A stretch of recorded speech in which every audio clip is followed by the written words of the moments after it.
Terry, j'aimerais qu'on aborde aujourd'hui le réglage du poste de pilotage et que tu nous donnes des conseils pour effectuer celui-ci dans de bonnes conditions.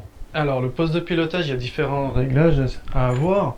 Je dirais après, c'est très personnel et c'est selon sa pratique.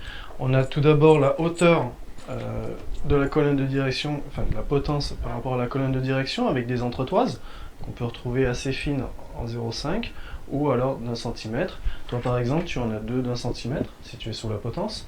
Après, on a la longueur de la potence. Donc, la potence, c'est ce qui relie jusqu'au cintre. On en a des courtes et on en a des longues. Plus on va avoir une potence longue, plus on va mettre du poids sur la roue avant.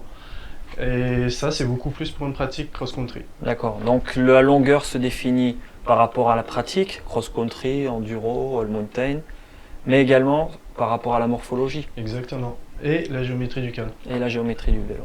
D'accord. Une fois que la potence, on a défini sa hauteur, sa longueur, je suppose que derrière on va s'interroger sur le cintre. Le cintre, oui, alors le cintre, il y a différentes galbes. On a plusieurs hauteurs, on va dire. D'accord. Ça, c'est aussi un petit réglage personnel. Je pense qu'aussi c'est pareil en fonction de la pratique. Pour le cross-country, le cintre plus plat. Et après pour des pratiques Plus extrême, plus où on a extrêmes, besoin on va d'aller dans la remonter. pente, là, oui, on a des galbes beaucoup plus prononcées. D'accord. Ok. Sur la largeur, Sur la largeur, plus on aura un cintre large, plus on aura de contrôle. Mais après, ça dépend aussi de la morphologie de la personne qui ira dessus. On peut pas prendre des cintres trop larges et c'est beaucoup lié avec la largeur des épaules. c'est vrai qu'actuellement on entend parler des cintres de plus en plus larges.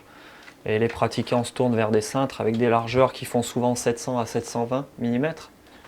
Oui, voire 780 pour les extrêmes, Pour la DH. pour la descente ou le gros enduro. D'accord. Après, sur les leviers de frein, quels conseils? Alors au niveau des leviers de frein, ben, on se positionne un peu comme T et surtout d'avoir donc les leviers de frein dans la continuité de ses avant-bras. Après, pour soulager un petit peu au niveau des crampes qu'on pourrait avoir dans la longueur si on fait des longues randos ou si on fait des grandes sorties, relever un petit peu le levier de frein permet de soulager un petit peu les avant-bras. D'accord. Ça casse pas trop le poignet, Ça casse sans pas trop le trop poignet. casser le poignet. Après, c'est souvent plus pour du all mountain ou de l'enduro. D'accord. La garde, c'est-à-dire La distance entre le levier et la poignée, donc on a toujours une garde qui est aussi très personnelle, mais disons que lorsque le levier arrive en parallèle avec le guidon, on optimise le freinage. le décalage des leviers. Alors le décalage du levier par rapport à la poignée, ça va dépendre de si on freine à un doigt ou deux doigts. Ouais, effectivement, si j'ai un doigt, je vais dire que je l'éloigne. Si j'ai deux doigts, je vais forcément être obligé de la rapprocher.